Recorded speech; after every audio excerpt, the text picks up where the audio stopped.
మావయ్య మావయ్య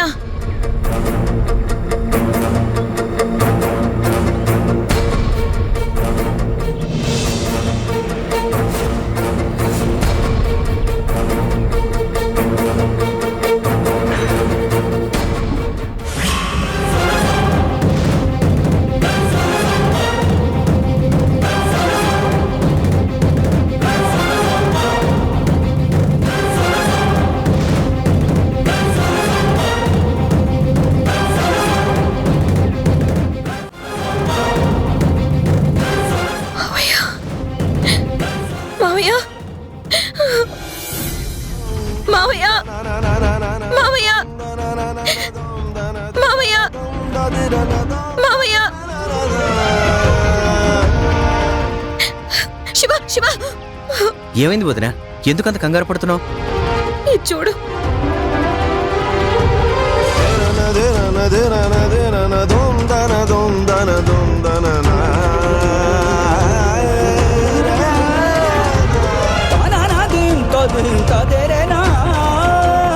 ఎంతో దూరం వెళ్ళుండ్రు వదినా. నేను అలా బయటికెళ్ళి వెతుకొస్తాను. మీరు లోపలికి వెళ్ళండి. నువ్వేం కంగారు పడకు.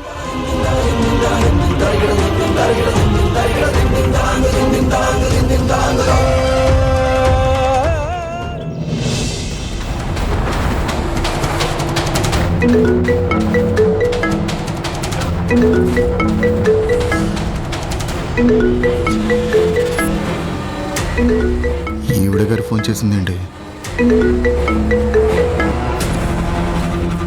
హలో. మావయ్య కనిపించడం లేదు. వాట్?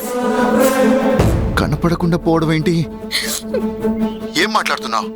నాన్న వెళ్ళిపోవడం ఏంటి? హాస్పిటల్ అంతా వెతికాము, కనపడడం లేదు. శివ ఇప్పుడే బయటికి వెతకడానికి వెళ్ళాడు. నేను బయలుదేరుస్తున్నాను. చుట్టుపక్కలంతా వెతకండి.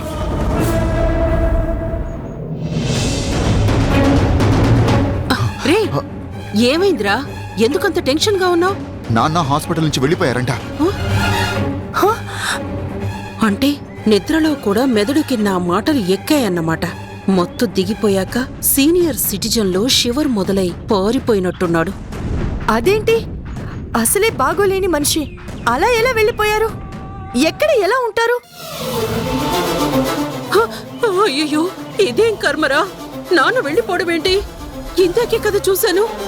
అయ్యో, పలకరిద్దాం అనుకున్నాను కానీ నిద్రపోతున్నాళ్లే, తర్వాత మాట్లాడొచ్చు అనుకున్నా. మనిషే లేకుండా పోవడమేంట్రా? ఎలారా? మళ్ళీ దొరుకుతాడంటావా? ఏమైపోయి ఉంటాడ్రా? అదే తెలియడం లేదక్క. గుణా, ఎవరైనా బాధ పెట్టుంటారా? ఆయన నొచ్చుకునేలా మాట్లాడుంటారా? మీరిద్దరూ పోట్లాడుకోవటం ఆపి మాట్లాడుకోవటం ఎప్పుడు మొదలు పెడతారు? పాపం, నువ్వు రాత్రంతా అక్కడే ఉన్నావు కదా. నాన్న నీతో ఏమన్నా మాట్లాడా? ఎవరి గురించన్నా చెప్పాడా? నువ్వు ఆయన్ని ఏమన్నా అన్నావా? చచ్చా, నేనెందుకంటానక్క? నువ్వు వచ్చేటప్పుడు ఎవరినైనా మన అనుకున్నోళ్ళని ఉంచొస్తే పోయేది. ఎంతైనా పరాయి వాళ్లకు అంత శ్రద్ధ ఉంటుందా? కానీ తన కోసం ఎవ్వరూ లేరని ఏమన్నా ఫీల్ అయ్యారేమో. అయినా సౌమ్యని నీ పక్కనే హెల్ప్ గా పెట్టుకుంటే సరిపోయేది కదా. రాత్రి తను పగలు నువ్వు ఉంటే ఆయన మీద శ్రద్ధ చూపించినట్టు ఆయన ఫీల్ అయ్యేవారేమో.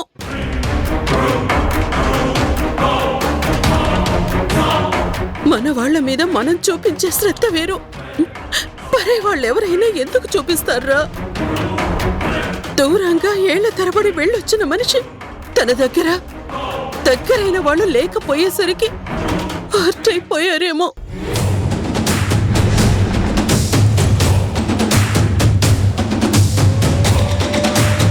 నా మామయ్య ప్రేమ, అభిమానం, గౌరవం ఉందన్న దానివి ఎందుకు ఉండలేదు?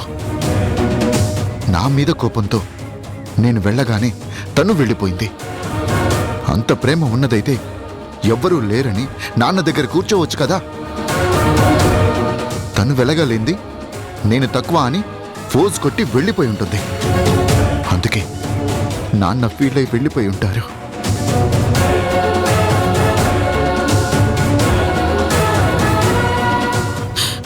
తప్పు చేసావురా. కనీసం నువ్వు ఇంటికి వచ్చే ముందైనా సౌమ్యకి ఫోన్ చేస్తే వెళ్ళి కబుర్లు చెప్తూ ఉండేది. ఎప్పుడు ఇలా బాధపడాల్సిన అవసరం వచ్చేది కాదు.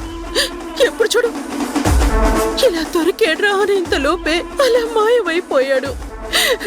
చాలా బాధగా ఉందిరా. నువ్వు చెప్పేది కరెక్టే అక్క. నేను ఇలా ఆలోచించలేదు. ఇంతలోనే ఇలా చేస్తారనుకోలేదు. వెళ్ళి అసలేం జరిగిందో కనుక్కుంటాను. ఒరే, ఊరంతా జల్లెడ పట్టు, ఖచ్చితంగా దొరుకుతాడు. సరే అక్క.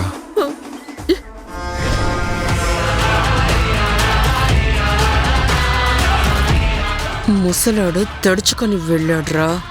నువ్వు దుర్బిణి వేసి వెతికినా దొరకడు, తను రాడు. నేనిక్కడి నుంచి వెళ్ళను.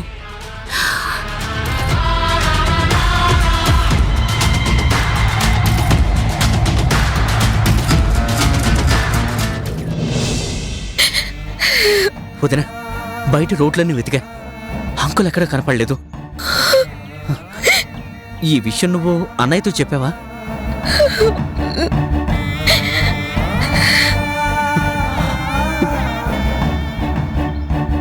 శివ, శివ, శివ, నాకన్నా ముందే వచ్చావు కదరా. అసలేం జరిగింది ఇక్కడ? అక్క వాళ్ళు వచ్చారు, వాళ్ళు చూశారు. తర్వాత నేను సౌమ్యతో హాస్పిటల్ చూపించమన్నాను. ఇంతలో నాకు ఫోన్ వస్తే వెళ్ళాను. తర్వాత వదిన వచ్చింది. ఎవరో ఒకరు వచ్చారులే. నువ్వు నాన్న దగ్గరికి వెళ్ళలేదా? ఆయనతో మాట్లాడలేదా? ఆయన అవసరాలేంటో తెలుసుకోలేదా? బాధ్యత లేదారా నీకు? ఎవరో వచ్చారని నాన్నని వదిలేస్తావా? నా రౌండ్స్ నాకు సరిపోయాయిరా. ఇంతలో వదిన ఏడుస్తూ వచ్చింది. ఏమైంది అని అడిగాను. నేను వెళ్ళేసరికి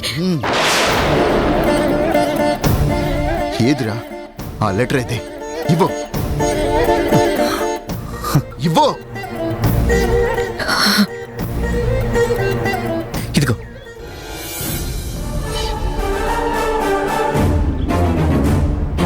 ప్రియమైన జననీ గుణాలకు కృతజ్ఞతలు. మీరిద్దరూ కలిసి నన్ను బతికించారు సంతోషం. కానీ మీరు కలిసి బతికితే నిజమైన సంతోషం. లేకపోతే నా జీవచవం లాంటి బతుకు. నా కోసం మీరు బలవంతంగా బతకడం కాదు, అర్థం చేసుకుని ఇష్టంగా కలవాలి. అప్పుడు మీరు పిలిచే పని లేదు, నేను వస్తాను. సెలవు. అందాక మీకు ఏమీ కాని ఆత్మ బతుకుని. Shut up! ఏం చెప్తావు? ఇంకా ఏం చెప్పాలని చూస్తున్నావు? మా నాన్న నన్ను వదిలి వెళ్ళడానికి కారణం నువ్వే. అప్పుడు ఇప్పుడు కారణం నువ్వే. మా నాన్నని నాకు దూరం చేసింది నువ్వే. నువ్వే మూలం.